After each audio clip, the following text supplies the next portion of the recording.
በስመ አብ ወወልድ ወመንፈስ ቅዱስ አሐዱ አምላክ አሜን። ሰላም ክርስቶስ ምስ ኩላትና ይኹን። ፍቑራት ስድራ እግዚአብሔር ንማሕበር ሃመረኖ ተራድኦ ቻናል ተኸታተልቲ ከመይቀኒኹም እግዚአብሔር ይመስገን ኢልና ከነመስግኖ ናቱ ቅዱስ ፈቃዱ ይኹን አሜን።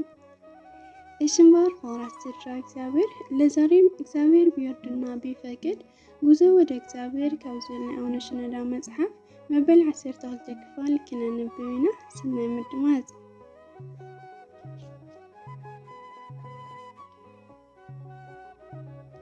ኣብዚ ሓለፈ ዘንበብናዮ ምዕራፍ 4 ኮይኑ ተመስጦ በዝብል ርእሲ ነይሩ። ለዛሬም በክስተቶች ወይም በድርጊቶች መመስጠት በሚለው ርዕስ እናነባለን። እግዚአብሔር ይርዳን።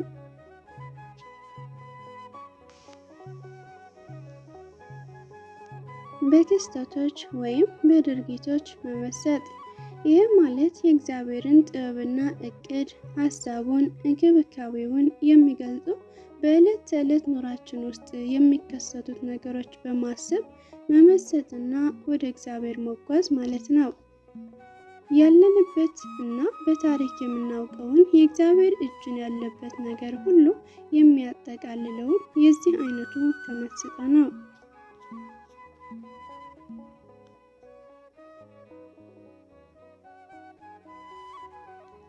ታሪካዊ ሁኔታዎችን ቆም ብለህ ሳታሰላስል በግድ የለሽነት ብታልፋቸው ለመንፈሳዊ ሕይወት መልካም አይሆንም። በክርስትና ሕይወት ውስጥ ሕያው ሆኖ የሚኖር እንጂ አለፈ የሚባል ታሪክ የለም። ምክንያቱም የሆነው ሁሉ ያከናወነው ትናንት የነበረ ዛሬም ያለ ወደፊትም የሚኖር ዘላለማዊ አምላክ እግዚአብሔር ስለሆነ ነው። በአርዮስ ላይ በተወሰደ እርምጃ የእግዚአብሔር እጅ ነበረበት። ዲዮቅልጥያኖስ እና ኔሮን በደረሰባቸው ቅጣት ላይ ሁሉ እግዚአብሔር ነበረ። አትናቴዎስን ዓለም ሁሉ በጥላቻ በተነሳበት ጊዜ እግዚአብሔር ግን ከእርሱ ጋር ነበረ። እግዚአብሔር ከአባቶቻችን ቅዱሳን ጋር የሰራና ከመሞታቸው በፊት ታሪካቸው እንዲያቆዩልን ያስቻላቸው ነው። በቤተ ክርስቲያን ታሪክ ውስጥ እግዚአብሔር የታጣበት ጊዜ የለም። በእርግጥ ግን ታሪክ የድርጊቶች መዝገብ ወይንስ አምላካዊ ትምህርት ነው? ይህ ጥያቄ ለመመለስ ፍጹም የሆነ ተመስጦ ያስፈልጋል። በ313 ዓመተ ምህረት በንጉስ ቆስጠንጢኖስ ለሃይማኖት ነጻነት የሚሰጥ አዋጅ ሲታወጅ እግዚአብሔር ንጉሱን እንዴት እንደተጠቀመበት የሚጠይቅ ተመስጦ አይመጣም። ይህ ታሪካዊ ጊዜ በክርስትና ታሪክ ውስጥ ልዩ ስፍራ ያለውና የክርስቲያኖች ስደት ወደ ማብቃት የመጣበት ጊዜ ነው። በዓለም ላይ የተፈሩ የተከበሩ ኃያላን በሚያስደንቅ ፍጥነት ሲወድቁና ሲወገዱ በሚከሰተው ነገር ውስጥና በወደፊት እጣቸው ውስጥ የእግዚአብሔር እጅ አልነበረበትም ብለው መካድ ይቻል ይሆን? ታሪክን ከእግዚአብሔር ድንቅ ስራ መለየት መንፈሳዊ ተግባር አይደለም። ታሪክን ከእግዚአብሔር ድንቅ ስራ መለየት መንፈሳዊ ተግባር አይደለም። ስለዚህ መንፈሳውያንን በታሪክ ውስጥ ያለው የእግዚአብሔር እጅ በእጅጉ ይመስጣቸዋል። በጸሎቱ መመሰጥ። በጸሎት ውስጥ መመሰጥ። በጸሎት ውስጥ የሚመጣው ተመስጦ በግል ወይም በማህበር ጸሎት ወይም በቅዳሴ ሊሆን ይችላል። ጸሎቱን በተመስጦ የጀመረ ሰው ጸሎቱ ጥልቅና የማስተዋል ብሎም ስኬታማ ይሆንለታል። አባቶቻችን ቅዱሳን የጸሎት ቃላትን በከንቱና ጥልቅ ባልሆነ መንፈስ ፈጥኖ ለመጨረስ ብቻ አይደግሙም ነበር። ምክንያቱም በዚህ በአፋቸው ውስጥ ካለው ጣዕመ ቃል የተነሳ አቋርጠው ወይም ፈጥነው ጨርሰው ሌላ ነገር ሊናገሩበት አይፈልጉም። የጸሎት መንፈሳቸው በሚሰጣቸው ኃይልና ጥንካሬ በተመስጦ ወደ እግዚአብሔር ተጉዘው በማስተዋል ይጸልያሉ። ቃላት የሚፈልቁት ከልባቸው መዝገብ ስለሆነ ሀሳባቸውና ቃላቸው የተለያየ አይደለም። በፊቱ ከቆሙት ከእግዚአብሔር ጋር ስለመነጋገራቸው እንጂ ስለ ጸለዩበት ሰዓት መርዘምና ማጠር አይጨነቁም። ብዙውን ጸሎት በፍጥነት በመጨረሳቸው መልካም የጸሎት መስዋዕት እንዳቀረቡ ደስ የሚላቸው ሰዎች አሉ። ማር ይስሐቅ አንተን ሲመክርህ እንዲህ ይላል፣ አንተ ግን ለቃላት ቆጠራ በእግዚአብሔር ፊት አትቁም።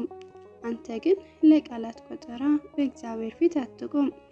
በተመሳሳይ መልኩ ለመንፈሳዊ መዝሙርም እንደ ጸሎት ጥንቃቄ ማድረግ ያስፈልጋል። ከመንፈሳዊነት የወጡና ዓላማቸው እግዚአብሔር ያልሆኑ ማናቸውም ነገሮች ከተመስጦ ውጭ ስለሚሆኑ ከንቱዎች ናቸው። በጸሎት በመዝሙር የመመስጠት ስጦታ ከሌለህ ደግሞ የአባቶቻችን የጸሎትና የመዝሙር ተመስጦ ከገድላቸው እንድትማር እመክራለሁ።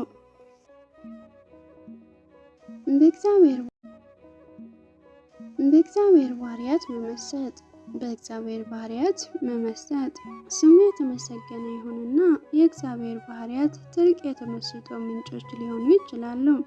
የምህረቱ ብዛት፣ የቸርነቱ ስፋት፣ የትዕግስቱ መጠን፣ የአምላካችን የክርስቶስ ርኅራኄ ፍቅሩ፣ ኃጢአተኞችን በይቅርታ ዓይን መመልከቱ፣ ይህ ሁሉ እያሰላሰልክ ቅዱስ ቅዱስ ቅዱስ እግዚአብሔር ምድር ሁሉ በክብሩ ተሞልታለች እያልክ ብታመሰግነው ባህሪያቱ በተመስጦ ውስጥ ወደ እርሱ እንድትጓዝ ያደርጉሃል። በእግዚአብሔር ባህሪያት ላይ ተመስርቶ የሚመጣውን ተመስጦ በሁለት መንገድ ልታየው ትችላለህ። የመጀመሪያው ከላይ የተመለከትነው ከኛ ጋር ካለው ግንኙነት አንጻር የሚገልጸው ሲሆን፣ ሁለተኛው የራሱ ባህሪያት የሚገልጽ ነው። ለምሳሌ የእግዚአብሔር ዘላለማዊነት፣ ወሰን የለሽነት፣ ፈጣሪነት፣ ኃያልነት እያሰብክ መመሰጥ ማለት ነው። እነዚህ ሁሉ ክርስቲያን በንጹህ መንፈስ ወደ ንጹህ አምላካችን ወደ እግዚአብሔር ሊጓዝ የሚችልባቸው መንገዶች ናቸው። ኃጢአተኞች ሳለን ሳይንቀን ወደ እርሱ ለመድረስ እንድንችል እነዚህ መንገዶች ያዘጋጀልን አምላካችን እግዚአብሔር በቅዱሳኑ ስም የከበረና የተመሰገነ ይሁን።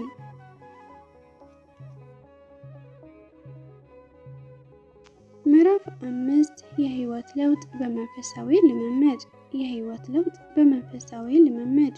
በመረጃ ወይም በእውቀት መሞላት ሃይማኖትን ሊወክል አይችልም። እውቀት ብቻውን በቂ አይደለም። አንድ ሰው ስለ በጎ ምግባራትን ሁሉ የጠለቀ እውቀት ቢኖረውና ወደ ህይወት ቀይሮ የማይጠቀምባቸው ከሆነ ምን ይጠቅመዋል? ብዙ እናነባለን፣ ብዙ እንሰማለን፣ ነገር ግን እየሰራን ያለነው ነገር ምንድን ነው? በየዕለቱ ቅዳሴ ላይ የቅዱስ ጳውሎስን መልእክታት፣ የተቀሩት 7 መልእክታት፣ የሐዋርያትን ሥራ እንዲሁም ወንጌል ሲነበብ እንሰማለን። በተጨማሪም የቅዱሳን ሕይወት እንዴት እንደነበረ እንድናውቅ መጽሐፈ ስንክሳር ይነበብልናል። በየቤታችንም እንደተሰጠን ጸጋ መጠን የምናነበው የመጽሐፍ ቅዱስ ወይም የሌሎች ቅዱሳን መጽሐፍት ክፍል ይኖር ይሆናል። ይሁን እንጂ አሁን እኔና አንተ የሚያጠያይቀን ነገር አለ። ይህ ሁሉ በሕይወታችን ላይ ምን አይነት ተግባራዊ ለውጥ ነው ያመጣው? ወይስ ማወቃችን ብቻ ያረካናል? ትልቁ ጉዳይ እውቀትን ለባህሪ ብሎም ለሕይወት ለውጥ መጠቀሙ አይደለም። ክብር ምስጋና ለእርሱ ይሁንና ጌታችን አምላካችን ኢየሱስ ክርስቶስ እኔ የነገርኳችሁ ቃል መንፈስ ነው ሕይወትም ነው ብሎናል። ዮሐንስ ወንጌል ምዕራፍ 6። ይሄ የሕይወት ለውጥ እንዴት ይመጣል? በመንፈሳዊ ልምድ ውስጥ እውቀት ወደ ተግባር፣ መረጃ ወደ ስራ ይቀየራል። በዕለት ከዕለት ኑራችን ውስጥ ዘውትር ወደ ቤተ ክርስቲያን የሚገሰግሱ፣ ኃጢአታቸውን ለካህን የሚናዘዙ፣ ስጋ ወደሙን የሚቀበሉ ብዙ ሰዎችን እናያለን።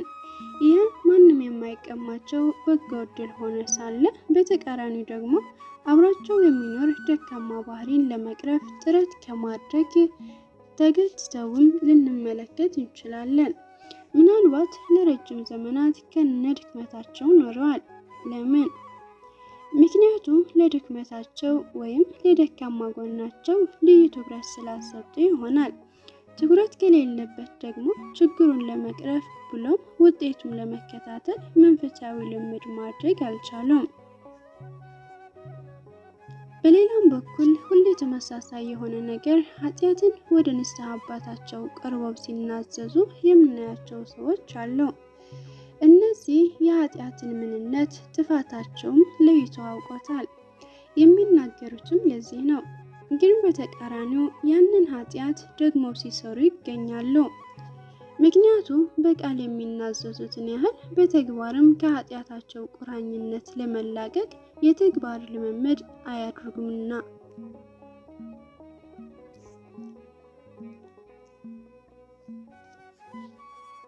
እዚህ ቦታ ላይ መንፈሳዊ ልምምድ ብዬ ላንተ የምነግርህ ነገር ጉልህ ስፍራ ይይዛል። አንድ ሰው ከራሱ ጋር ተግባራዊ ስምምነት ወይም ውህደት ባደረገበት ጊዜ የተሸሸገውን ኃጢአቱን ማስወገድና በጎ ስነ ምግባራትን ማዳበር በመንፈሳዊ ሕይወቱም ታዳጊ መሆን ይችላል።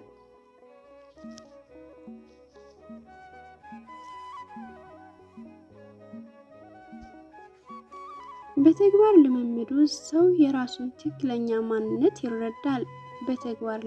ውስጥ ሰው የራሱን ትክክለኛ ማንነት ይረዳል። የድክመቶቹንም ምንጭ የት አካባቢ እንዳለ ያውቃል። መንስኤው የታወቀ ችግር መድኃኒቱ አይከብድምና ሊቋቋመው እና ሊያስወግደውም ይችላል።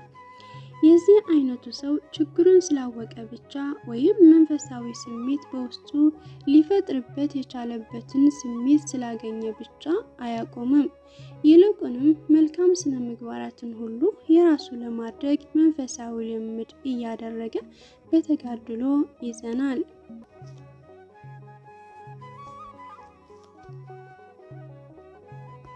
ቅዱስ ጳውሎስ በዕብራውያን መልእክቱ ላይ ይህንን ብሎናል። ከኃጢአት ጋር እየተጋደላችሁ ገና ደምን እስከ ማፍሰስ ድረስ አልተቃወማችሁም። ዕብራውያን ምዕራፍ 12። ከኃጢአት ጋር እየተጋደላችሁ ገና ደምን እስከ ማፍሰስ ድረስ አልተቃወማችሁም። በመንፈሳዊ ልምምድ ውስጥ በራስ እውቀት ኃይልና ጉልበት መመካት ፈጽሞ ቦታ የላቸውም። ጌታችንም ያለ እኔ ምንም ልታድርጉ አትችሉም ብሎ እንደተናገረው ልምምዱ በጸሎት ረድኤተ እግዚአብሔርን በመጠየቅ መታገዝ አለበት። ዮሐንስ ወንጌል ምዕራፍ 15።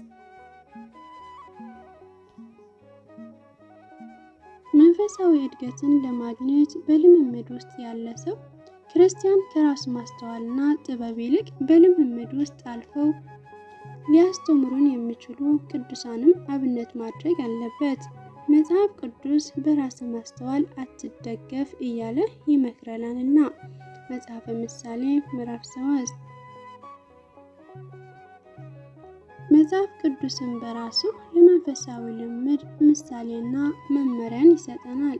የእግዚአብሔር ቃል ሕያው ነውና የሚሰራውም ሁለት አፍ ካለው ሰይፍ ሁሉ ይልቅ የተሳለ ነው። የእግዚአብሔር ቃል ሕያው ነውና የሚሰራውም ሁለት አፍ ካለው ሰይፍ ሁሉ ይልቅ የተሳለ ነው። ነፍስንና መንፈስን ጅማትና ቅልጥምን እስኪለይ ድረስ ይወጋል። የልብን ስሜትና ሐሳብ ይመረምራል። ዕብራውያን ምዕራፍ 4።